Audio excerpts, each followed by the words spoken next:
burya ntabwo tubwiriza ubutumwa bose bumve ariko kandi message irashobora kuza ari umuntu umwe kimwe n'ingeneyo ziri abantu benshi cyane bari muri ya modoka burya birashoboka nkuko muri babandi Yesu yasize intama 99 aje gushaka intama imwe yazimiye muri babandi bose barashobora kubabuza imodoka ariko hakaba umwe gusa message kuri kiye niyo mpamvu rero twenti turebe umubare w'ababategera burya birashoboka nkuko muri babandi Yesu yasize intama 99 aje gushaka intama imwe yazimiye muri babandi bose barashobora kubabuza imodoka ariko hakaba umwe gusa message kuri kiye kabinyuza mu buryo bwitwa ituru burya hari abantu bavuga ati ngiye gusengana na biriya bisambo ntaho nzajya reka pastor abapagani benshi dufite si uko ari abapagani babuze abantu bababwiza ukuri cyangwa babuze abo bizera ni ukuri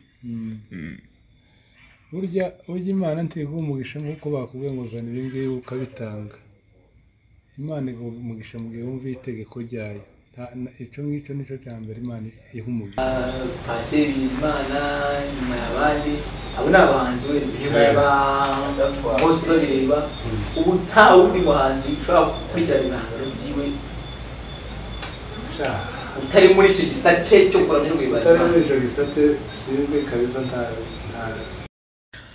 amahoro y'Imana kuri ukomeje kurikira MIMG TV ngendo urushinga ati ni gisamavuke cyanya amacece ngabanza nabarushije ndashima sinshimashima ubwo ntazi senza ababyeyi be ntago mvuze cya kinyarwanda kimbitse kubera ko uyu munsi ngiye kuganira n'umukozi w'Imana umukozi w'Imana ushaka ko waramubonye ahantu kavuga ati uyu muntu se natwe twaramubonye turavuga ati uyu muntu se reka tumutumire tumuganirize kuko abenshi ni mukijya gusenga yemwe uko byagenda kose ubutumwa bw'Imana tuzabusangisha aho mwibereye muzaduhungiranye pastor Yesu ashimwe ahimbaza namahoro ya Yesu ndika mvuge ngo twaraburanye wagira ngo turaziranye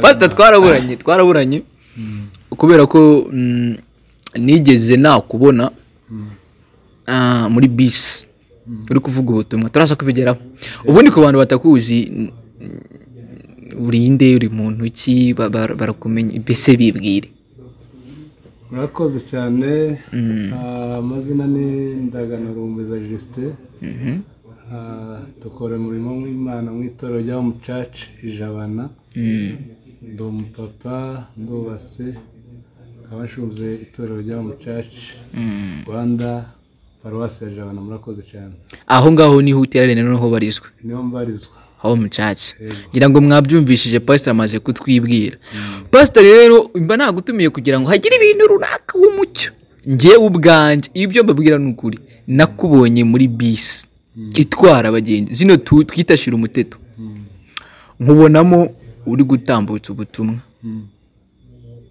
ndavuga ati si umugabo abantu babiri muri abantu batega bisi barabizi abo mu ntara mutwihanganire mwe mugenda VIP ni kigara bari ibibazo nukuvuga ngo ababibe muri telefoni bahagaze babyigana bagira ibiki uri gutambutsa ubutumwa uri mutima ukuraye pastor urakoze cyane ahubwo igitangaza nuko nawe uba wicaye ngaho utabikora kandi ari inshingano twese twahawe oya namuntu nje wazimpaye pastor oya winkiramo we Jambo ry'Imana ratuga muri Matayo 28:19 aba ngo mugende ku isi hose mubwiriza abantu ubutumwa uzemera muzamubatize mu izina ry'Imana Data n'iry'Umwana n'iry'Umwuka Wera ngo dore ndi kumwe namwe kugera ku mperuka y'isi muri misiyo Yesu yadusigiye iyo niyo misiyo ya mbere ari nje yarayisigiye nawe yarayigusigiye ahubwo birantangaza uburyo nawe utabikora pastor sinje nyine kubera ko abo pastor batinyuka gukora bira bintu uzi ko hari abantu ubabarire kuko nawe urabizi ko byaje bikunze bavuga ngo abantu ngo barasaze ibiki n'ibiki yego uruswa abantu babivuga pastor burya umuhamagaro ni ikintu gikomeye Imana burya ntizihamagara babishoboye aho ubushobozi we yahamagaye iyo rero yaduhamagaye yaduhaye inshingano tugomba gukora yatubwiye mu mugende nta hantu namwe yavuze ngo tugende duhagarare ahubwo nje ntangazwa n'uburyo usanga tubyiganira mu itorero kandi atari yo misiyo cyane mu mamodoka hari amapodiyumu azira ba nyirayo kabize rwose asaba abayahagararaho ufite umunwa aravuga hariya nta muntu umubuza ni amapodiyumu yigenga habuze ba nyirayo ariko twese ugasanga ko turahura amatorero cyane kandi muri misi Imana yaduhaye niyo kugenda tuvuga ubutumwa tukagarura abantu kuri Yesu mu mamodoka barahari mu mihanda barahari ariko kandi ugasanga ko turavyiganira mu nsengero ariko kandi muri misi Imana yaduhaye niyo kugenda tukamamaza ubutumwa hose nta hantu na hamwe. None se pastor uko biba bigaragara umubare munini utabubona babyitayeho abo uri kubwiriza burya ntabwo tubwiriza ubutumwa hose bumve ariko kandi message irashobora kuza ari umuntu umwe kimwe n'ingene yo ziri abantu benshi cyane bari muri ya modoka burya birashoboka nkuko muri ba bandi Yesu yasize intama 99 aje gushaka intama imwe yazimiye muri ba bandi bose barashobora kubabuza imodoka ariko hakaba umwe gusa message kuri kiyo niyo mpamvu rero twenti tureba umubare w'abaha bategera ahubwo tureba umubare w'ababasha kwakira abumwe ariko aboneke pastor nje icyo gihe nkubona kuko sinibuka waviriyemo ariko ntekera ko bisi yagiye tutageranyeyo hari umuntu twari kumwe arambwira ngo ngaba nibo batuma ngo tuzabazwa byinshi aba bantu bagenda tubwira ibintu batuma tuzabazwa byinshi umuntu nk'uwo ngubu ufite iyo mitekerereze imeze gutyo uramubwira iki? Uwo nguwo burya icyo nashobora kumubwira nta kirenze kiruta icumba namubwiye bwa bundi aba yabyumvishe akabavuga ngo mbese mani magambo ubu mutamo gatego uvuga ati ningera no mwijoro bazabimbaza ibintu byose yavuze hano abundi baba bajyahe kuko ubutumwa hose bugomba kuhagera na wa wundi ubwirengagiza nuko ataba n'ababa yabwumvise nako akunda baba ngo no rubanza ashaka gucibwa ariko aba yabyumvise akirengagiza ukuri kuko rimwe na rimwe hari ukuri kuryana mu matwi iyo rero wamusanze hariya atabitekerezaga yumva ari ikibazo cyane ariko kandi mu buryo busanzwe iyo umubwiye ubutumwa akabwumva arashobora guceceka ariko kandi nanone ahagiye kuko Bibiliya iratubwira mu gitabo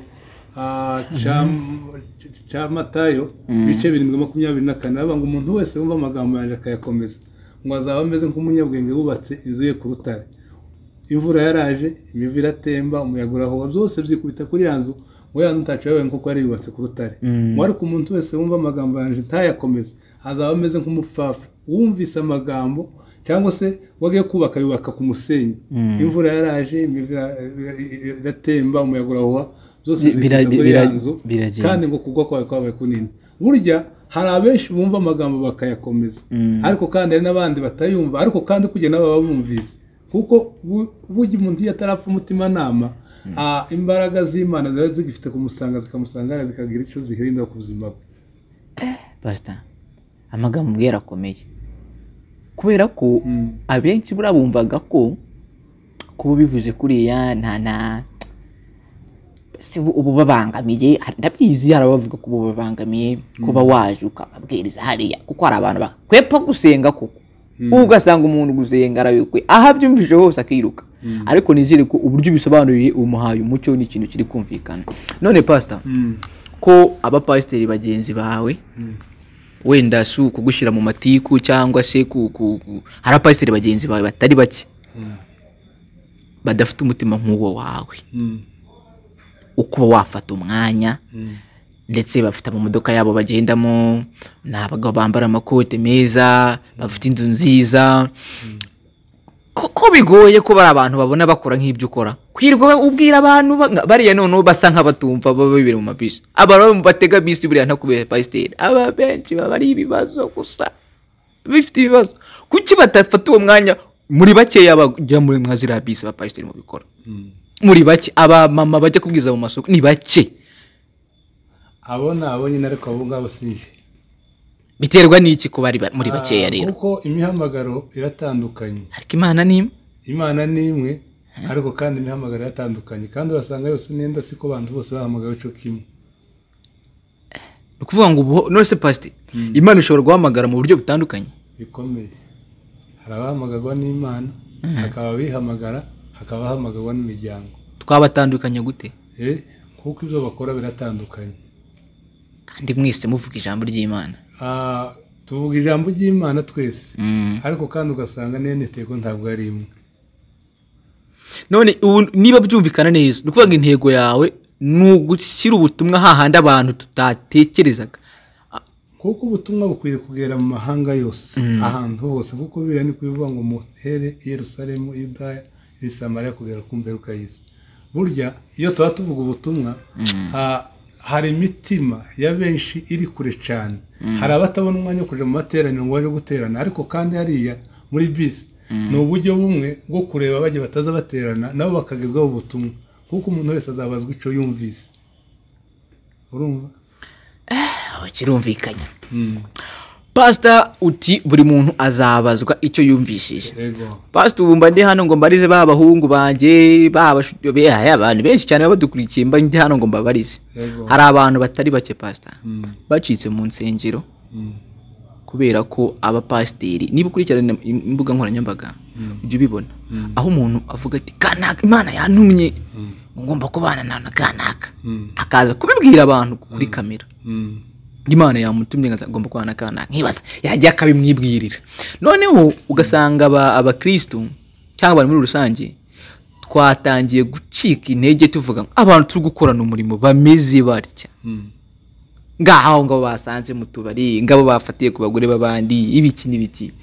Aba bantu bari gucibwa intege n'abakozi b'Imana pasteri, ubutumwa urabagenera n'ubuhe katari bakeya Pastor? Bibiliya ivuga ngo abahamagawe ni benshi ariko abatoranijwe ni bake. Abahamagawe ni benshi ariko abatoranijwe ni bake. Bibiliya izimizana ikakabda abatoranyijwe ni bake ariko abahamagawe ni umubare wa benshi. Imana ntizihamagara ababishoboye, aho ubushobozi we yahamagaye, kandi Imana ntabwo ikoresha uyizeye, ahubwo ikoresha uwo yizeye. Ko kurumva batari bubyumve neza urabidusobanurira aya magambo, kuko Pawulo yabwiye Timoteyo aravuga ngo ndashimira Imana Data yuko yabonye ndi wo kwizerwa ingabira umurimo wayo. Ntabwo ari we wayibonye kuko yizeye Imana, ntabwo ari ko bimeze, ahubwo aravuga ngo ndashimira Imana kuko yabanje kubona ko ndi wo kwizerwa, ifata umurimo wayo irawungabira. Ariko hari abari kunca intege nubwo yawungabiye, ndi kuvugira wa mukristo wabiretse, nubwo Imana yangabiye uwo murimo, hari abandi yawugabiye duhuriye muri uwo murimo bari kumbangamira, bari kudusebya, bari gukora ibintu bituma ntishimira umurimo ndi gukora. Bivana n'intego yahagurukije umuntu. Uraga ngo abantu bose bahagurukijwe se nuko bumvisha umuhamagaro w'Imana. Umuntu wese afite inyungu umuco yahagurutse gukora. Urumva? Hari abahamagara n'Imana ngo bamamaze ubutumwa, hari n'abandi bihagurutsa, uko bihagurutsa niko bagenda bavuga ibitandukanye n'ibyo Imana ishaka. Pasteri ni izina ry'Imana. Nukuri nanjye ndaraye ni izina ry'Imana. Biragoye kumenya ngo uyu muntu yatumwe koko. Kubera ko mu rusengero umbabarire kubivuga gutyo hari abatitira, umuntu yatitiye. Nyambona Majide Black babaza ati uko kutitira ufashwe n'ibiki. Bavuga ibyo ngibyo nakubwiraga biterekeye nabo batitira na wa wundi uri mu rusengero bose. Ububona ibimenyetso bakora ni bimwe, amagambo bavuga namwe. Iyo soma Bibiliya bari abantu kubatandukanya ko bitunaniye Pasteri. None se gutitira hari n'igihe umuntu ashobora guhora nimba agatitira ngo umwuka wera ngo barimo Pastor niko bavuga. Si ngombwa ngo umuntu wese utitira ngo nuko yuzuye umwuka wera. Ushobora kugira n'uka yugatitira. Ibyo ngibyo bitandukanye. Kandi ntiwamenya n'ibititije umuntu ibyo ari byo. Wabimenya se gute? Ni nanjye ibyo ndi kukubwira. Ahubwo mu rusengero dufite ikibazo cy'abantu benshi bapfa kugendera mu kigare, akabanza mbere yo kureba wa wundi utitira akwiye kumenya n'ibimutitiza ibyo ari byo. Urumva? Nase Pastor ko umuntu atitiriye mu nzu y'Imana cyangwa se atitiriye kuri kamera yiyita umukozi w'Imana, yiyita umupasiteri, uriya muntu nyine nkanjye umushyashya cyangwa muri ibyo bintu niko mubonye ndabitandukanya gute Pasteri? Kandi gukorana umurimo Pastor tubandi twumvikana akagantu, gukorana umurimo n'abo bantu bameze gutya ni ikintu cyoroshye. Gukorana umurimo n'abo bantu ngo ni ikintu cyoroshye, n'abantu bameze gutyo bigira abakozi b'Imana kandi mu by'ukuri batari tubona ibindi bikorwa bitajyanye n'imirimo y'Imana bakora. Gukorana nabo umurimo abo bantu ni ikintu cyoroshye.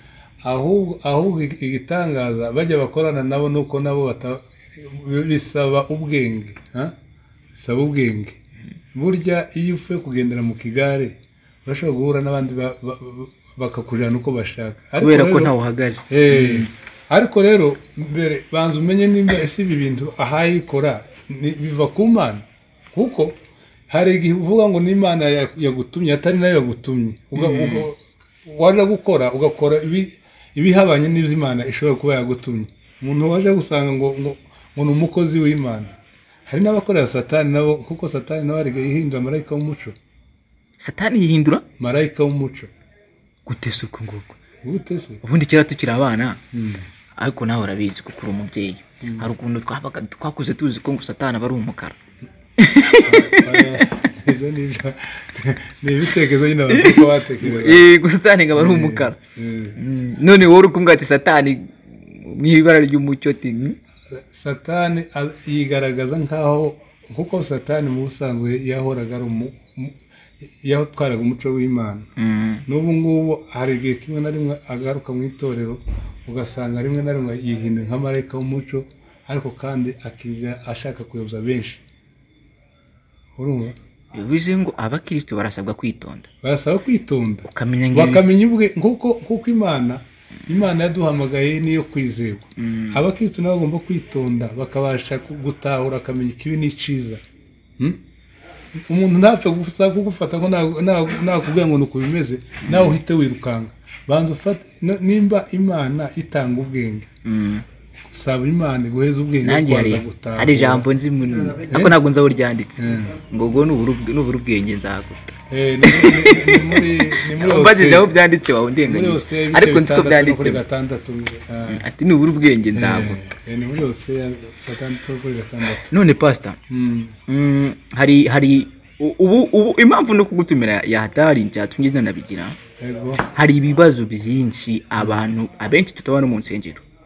Tuba twibaza tukavuga ngo kubera ko tubitinya tutabifitiye n'ibisubizo, bigatuma tutajyayo. Ariko ubu uri hano kugira ngo ibyo bibazo ubisubize abantu bahumuke, bavuga ati iki natinyaga si cyo gutinywa. Kugira ntabitinye nuko umuntu nkawe aba ari cyo bamaze kubivugaho. Akantu ngo k'abapasiteri bakurura bishyira mbese ni ukuvuga ngo biroza ibintu byose ngo zana ibi kugira ngo Imana iguhe ibi, ngo kabinyuza mu buryo bwitwa ituro. Hari abantu bavuga ati ngiye gusengana na biriya bisambo ntaho nzajya. Reka pastor, abapagani benshi dufite si uko ari abapagani, babuze abantu babwiza ukuri cyangwa babuze abo bizera. Ni ukuri.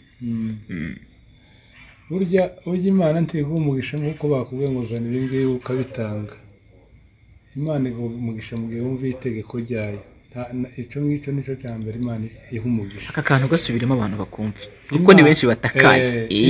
Imana ntiha umugisha bitewe n'uko bagushurije ngo gira gutya. Oya, ibyo ngibyo ntabwo ari. Imana iha umugisha igihe wumva itegeko ryayo. Iyo wumva itegeko ryayo Imana iguha umugisha. Ariko ntiguha umugisha nk'uko bakubwiye ngo tanga ibi ngibi, tanga ibi bagukuje.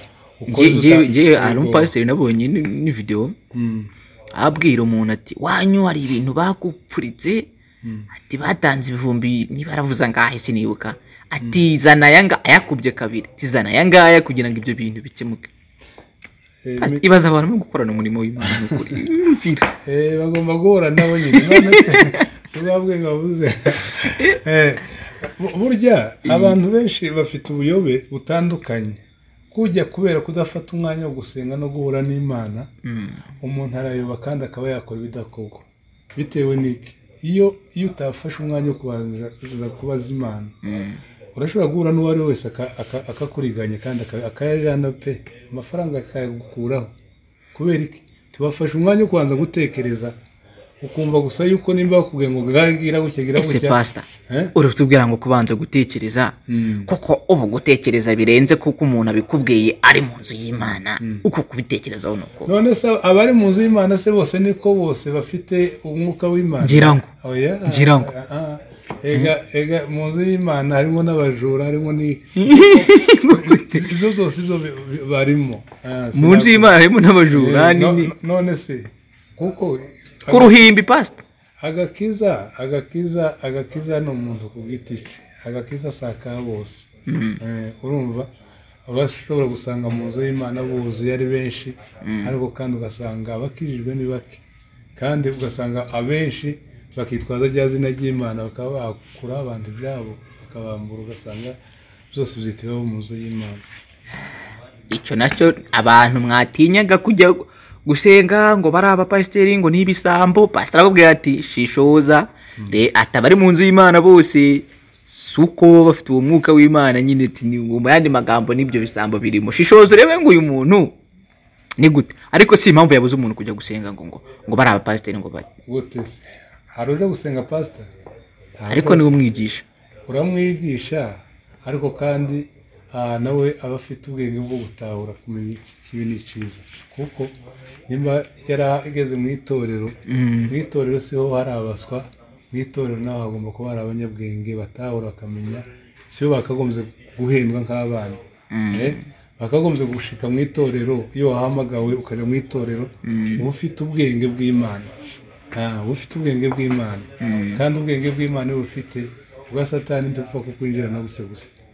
Pastor, umuntu utarabatizwa mu mazi menshi cyangwa se bitewe wenda n'imyemerere afite akaba atarabatizwa, muhungu wanze kumva ijambo ry'Imana uragiye.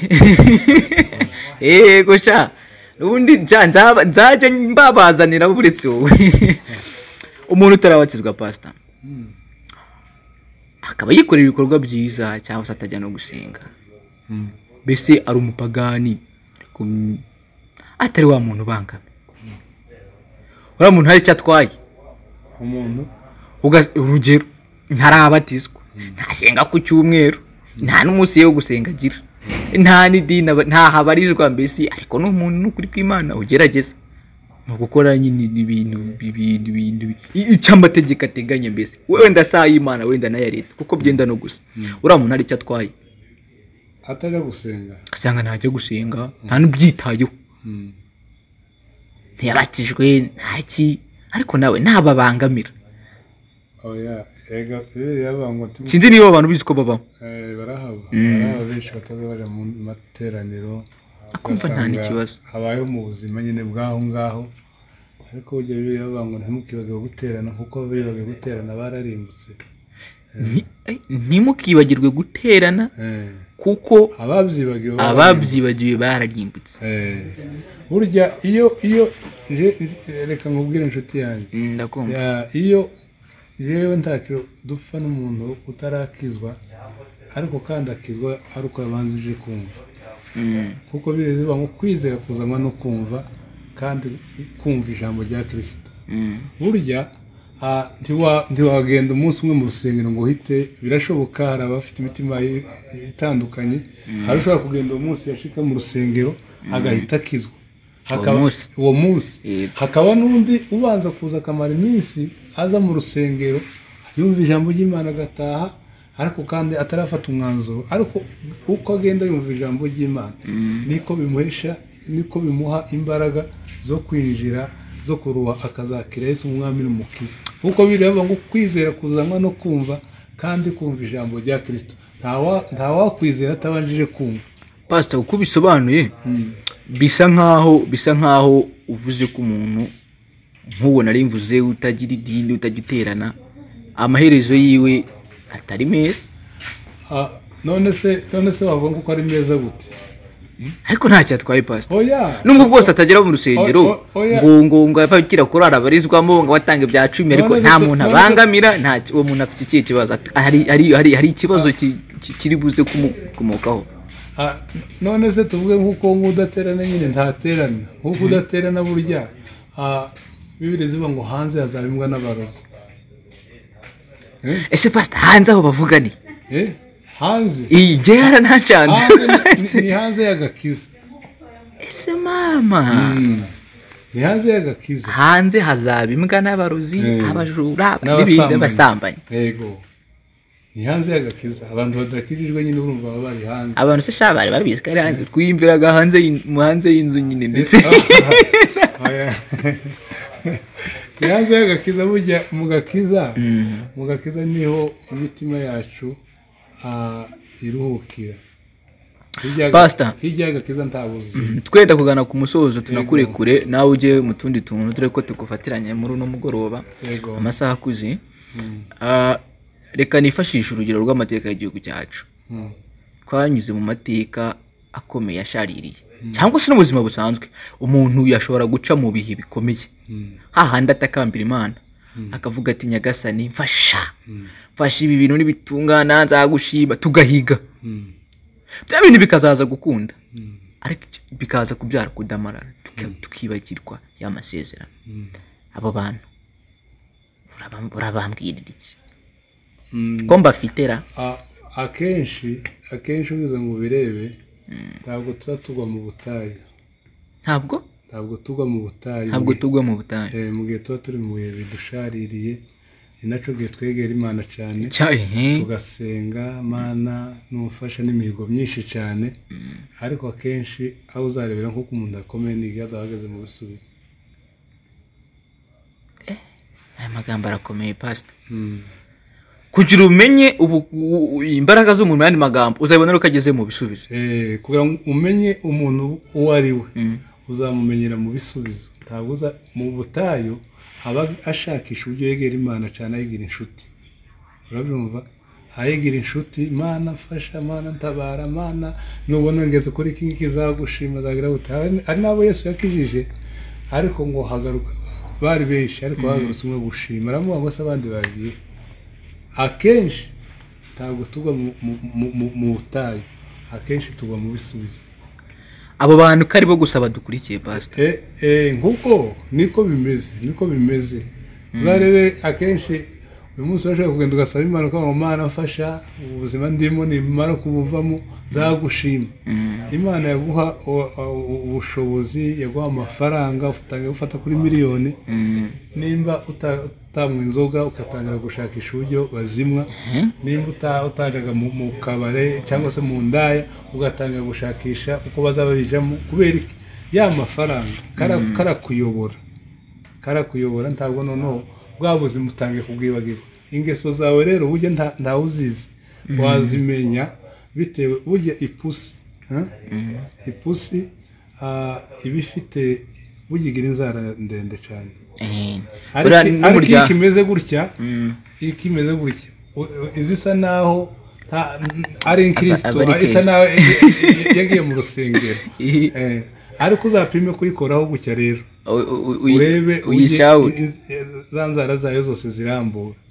Burya iyo tukiri mu buzima bw'ubukene dusa n'abantu bakunze Imana cyane. Cyo nicyo kabisa. Ariko rero twagera ku rwego rumwe tumaze kubona ibisubizo, nico gihe tumenya wewe uriwe. Ibyo bigaterwa n'iki Pastor? Ibyo bigaterwa nuko ibyo watekerezaga gukora ntabwo wabikoraga, nta bushobozi wari ufite. Mbese ikibazo mbaza umuntu yegereye Imana yewe no mu buzima usanga niko babimeze. Ugasanga umuntu wenda arakennye nibwo ari kukwita, nibwo ameze nta mahane nta kintu umuntu mwiza, ariko birakunze aho gato ubuzima nkuko bivugaga agize izo miliyoni akabahinduka. No si wawe gukora ko arakora za faranga kamere yiwe ntabwo mbese ntibigihari. None za faranga nizo zazikora kuko ibyo yatekerezaga gukora byose ntabwo yabikora, nta bushobozi yari afite. Ahawe ubushobozi, nico umenya umukristo ukamenya n'umupagani. Burya umukristo umumenyera mu buzima bwiza, iyo yageze mu buzima bwiza ubujya byitwaramo. Umupagani nawe aho ngaho biza binanirana, ugasanga rero wa mupagani wa mukristo wari uri mu bukene agerageza kwegera Imana, agapfukama amavi akaruha kamera nk'ay'ihene, agakomera nk'ay'ihene. Wari waboneye n'ingene zifu amavi yawe ndayazi kabisa, agasenga neza amavi aba yarakobotse koko. Ariko yamara kuvuga ngo okay, hajya bamwe witwa nde? Nabwiye ko nitwa Tutu. Tutu. Yego. Tutu yashika mu gisubizo ukabona Tutu ari we. Ubu n'uyu mukameramani wanjye azanyihinduka ubu. oya ntiwamenye ibimwishemo yego cyane ndagenda mbafumbura ntiwamenye ibimwishemo kuko umuntu ni mugari umuntu yigorata umuntu ni mugari pastor urakoze kubwiza impanuro kuko numvaga ibibazo nateganyije byinshi ubivugaho wenda bigize n'umucyo tugiye kujya mu gace kacu ka nyuma naho noneho tujya mu buzima busanzwe bwawe nk'umutumirwa pastor nyuma y'amasengesho nyuma yo kubwiriza ubu wibereye mu duki mbese tugeze muri cya gice bita utuntu n'utundi yego nakubwiye nguko ndi umushumba w'itorero hari imirimo myinshi y'itorero mba ndimo n'ubundi buzima busanzwe bw'imibereho yanjye nyine n'umuryango wanjye aho bigize ibanga bigize ibanga pastor harimo de passe nyine pastor uretse indirimbo wenda zo mu gitabo indirimbo zijyanye no kuramya guhimbaza Imana izindi ndirimbo ujye uzitega amatwi bivana n'indirimbo izo arizo ndavuga izi ngizi twita ubundi babyita secular music cyangwa se izo mwe mu byita izisi nashobora kuzumva ashaka kuzikuramo inyigisho ari nk'iyo wiruka kumva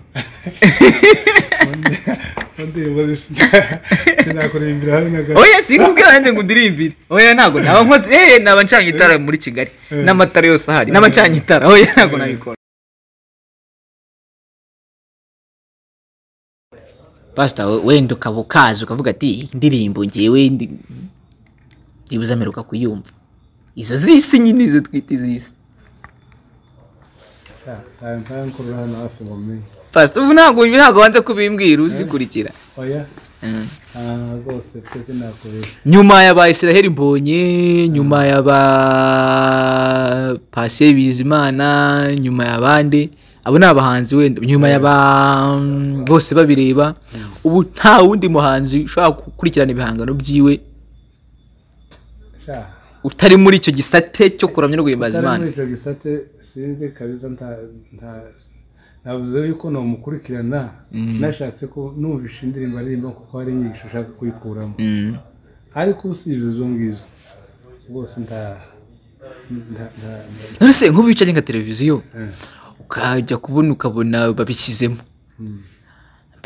pastor urahindura hindura isheni urabizimya bimeze bite zavana kuko ndi umubyeyi mfite abana haregiye nabo nenda baba bahize uburenganzira bwabo kuko hari indirimbo baba bashaka kumva ubu pastor kuko nk'indirimbo bitajugumira ntabwo yize jugumira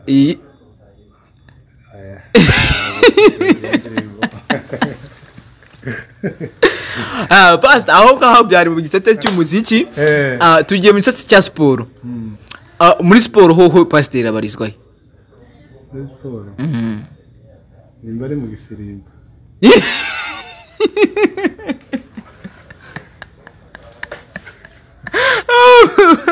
ati mba nibereye mu gisirimba nta bindi bintu byo kumubwira nk'ikintu wibereye mu gisirimba ubu nta peri ntago nta makuru bizeho cyangwa reyo reka ndashobora gufana reyo pastor umufana wa reyo koko se ubu se mbwira nk'amakuru kuri reyo uheruka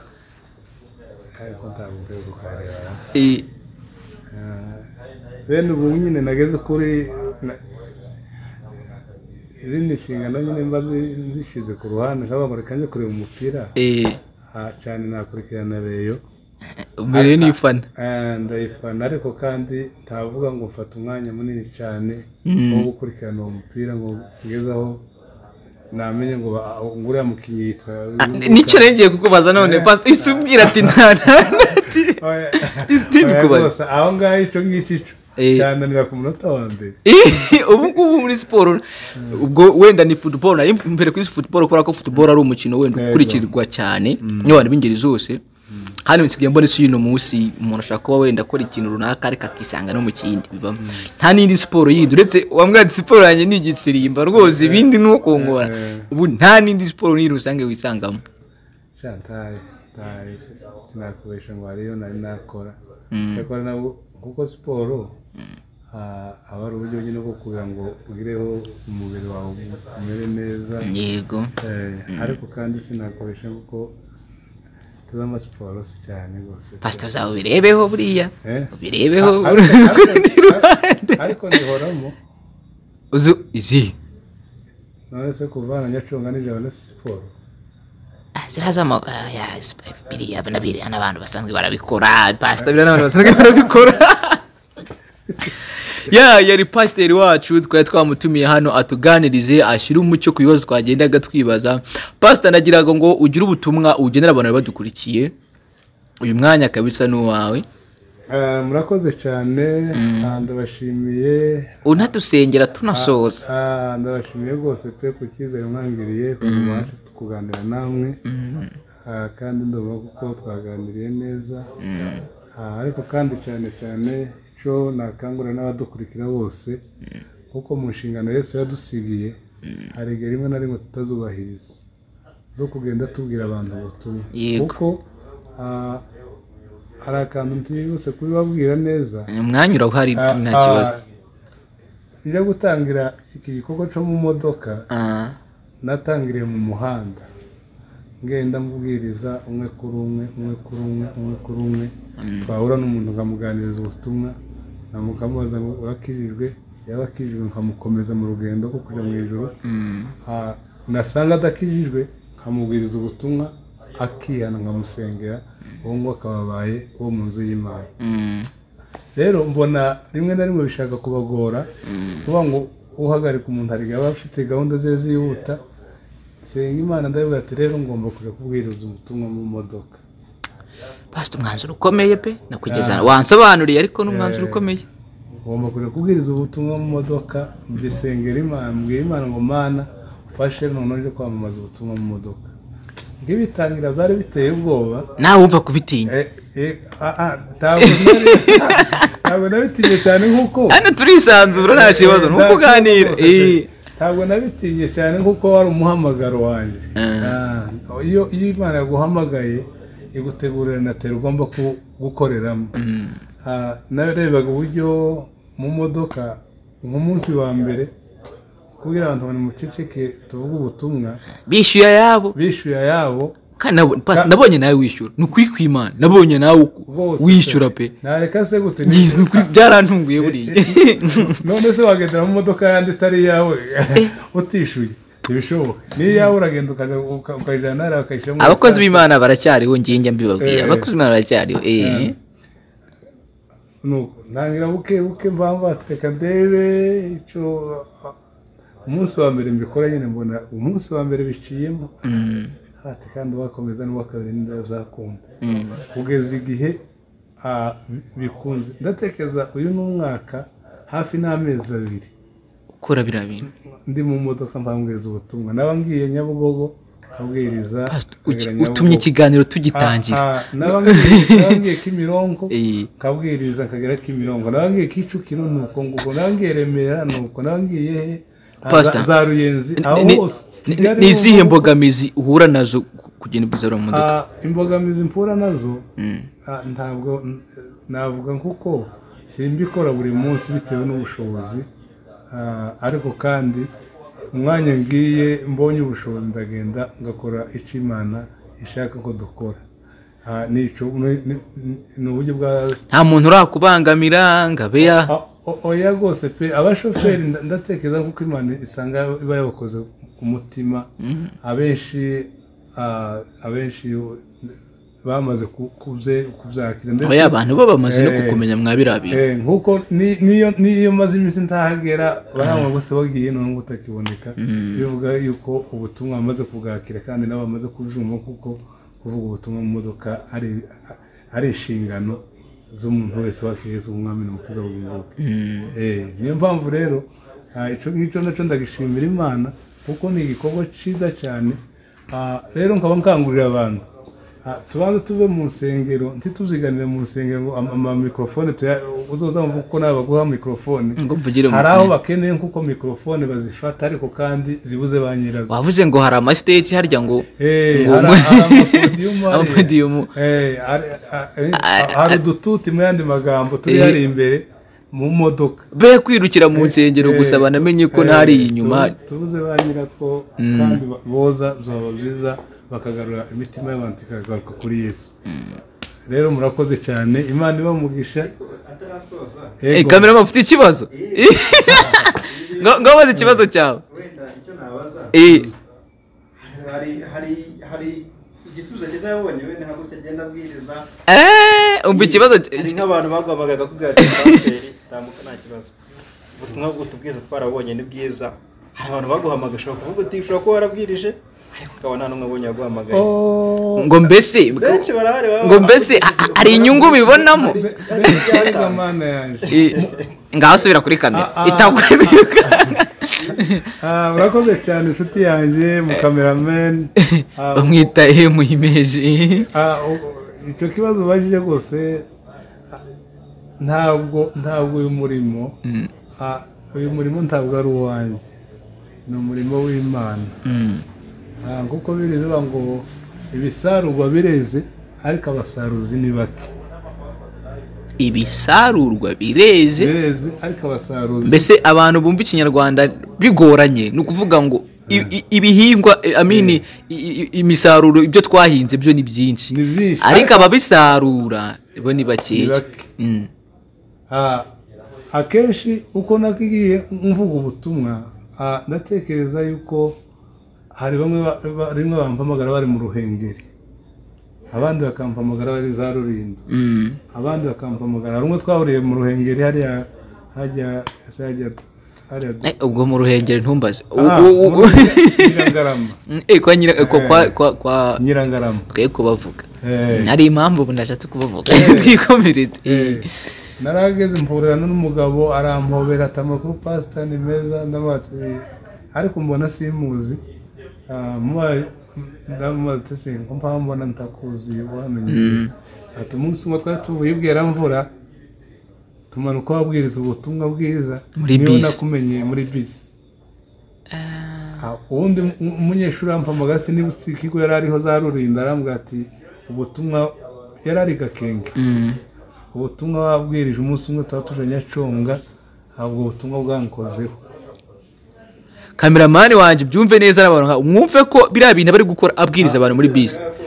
Hari abantu bigira kuko niba umuntu afata umwanya akaguhamagara nuko ibyo wavugaga byamugezeho kandi byamugira umumaro akavuga ati reka nshimire uyu muntu ku gikorwa yakoze.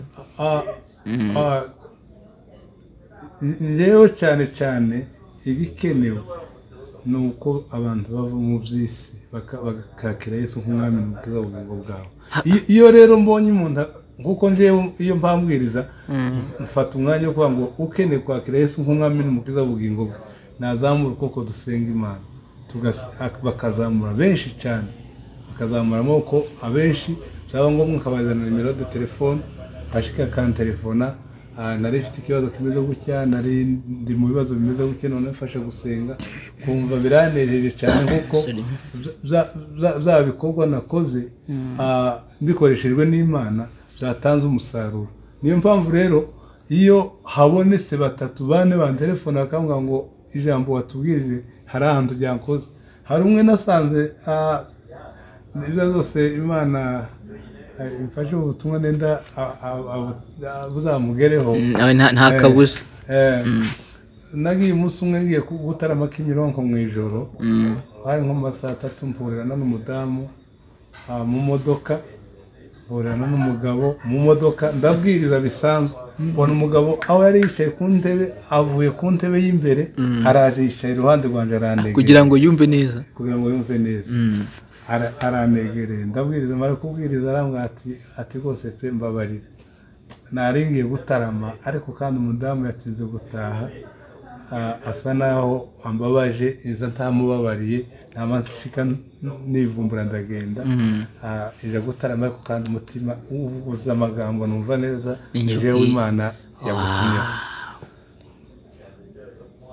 ndabatimanisha nukuri kw'Imana urumva mu mwanya muto umudamu nawe wari wicaye iruhande rwanjye nabango nagize ngo nisheje yine yabwiye nanje umugabo wanje twavuganye kuko atakara gasigara mu bana kabona umwanya wo kuja gutarama aratinda inza narakaye naza no batina nongeye gusenga ngiye ntameze neza ariko buno butumwa hari ahantu bungeze ndababari urumva ubwo butumwa bukagenda bukora ku mitima ya benshi pastor umuntu wagukenera yagukura he umuntu wankenera nta handi ni hara ku paruwasi aho home church home church Jabana abantu batahazi nyine ko nyine mumenye ngo Jabana ni muri Gasabo umurenge wa Jabana mu kagari ka Kidasha umudugudu w'amasangano korosengero bita home church group aba mutare babahazi home church Rwanda nango pastor bamubonera nomero telefone yakwitanga ari kibazo nta kibazo kirimo wayitubwira 078 10 6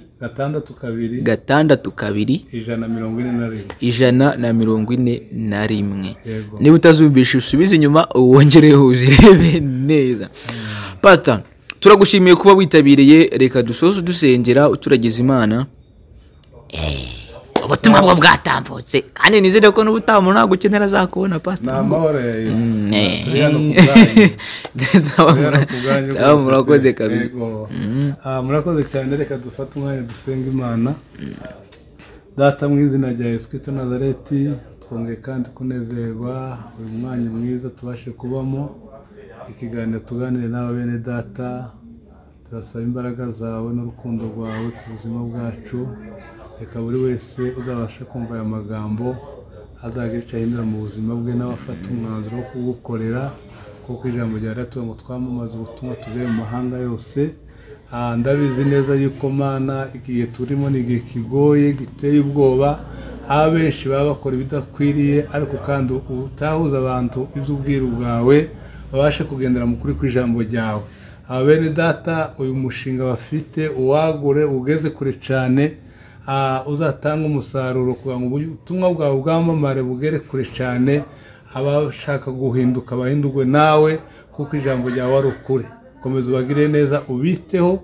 ubundi kandi n'ababashe kumva ayo makuru cyangwa se aya magambo babashe guhindurwa n'ijambo ryawe icubahiro kibi cyawe kuva no kugeza iteka ryose ni mu izina rya Yesu Kristo Nazareti tubisenze amen amahoro y'Imana kuri mwebwe kabisa tubabwire ngo naho ubutaha kabisa